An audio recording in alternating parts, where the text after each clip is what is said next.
係3分鐘入筆嘅系列 Electrostatic、Electric Field and Electric Field Strength 正電學、電場同電場嘅強度。如果我哋要比較藍色呢兩個電荷嘅電場，電荷值係大啲嘅，佢產生嘅電場就會大啲。喺 A 呢一個系統裏面，正 Q 同負4 Q 大家相互之間嘅 electrostatic force 係一個吸力嚟嘅，個 force given by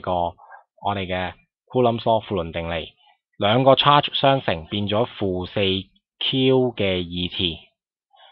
下面嗰個係 constant 嚟嘅，有啲人寫 K， 我中意寫翻全寫4 pi epsilon， 離 R 嘅咁遠係二次方嚟嘅。下面 B 呢一個系統，呢兩個電荷佢哋之間嘅力呢，負2 Q 嘅二次，4 pi epsilon R 嘅二次。我專登設呢兩個例子俾大家睇下，好 obvious， 正2 Q 嘅電場係大過正 Q 嘅，但係當我哋如果擺一啲兩個唔同嘅電荷相同地各自離佢哋 R 咁遠，我哋睇一睇喺 A 呢一個情況嚟講，雖然正 Q 嘅電場細啲，但係佢喺作用喺另外一個負4 Q 上嘅 electrostatic force 係比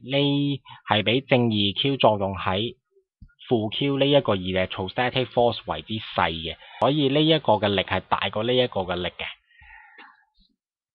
好啦，如果我哋要比較個 electric field strength， 喺呢個情況我哋比較唔到啦，我哋要引入一個新嘅概念，就係如果要比較一個電荷產生嘅電場，擺一個好細嘅電荷離佢 R 咁遠，而呢一個電荷每一個單位嘅電荷到底承受緊幾多嘅力呢？就係我哋所講嘅 electric field strength。咁我哋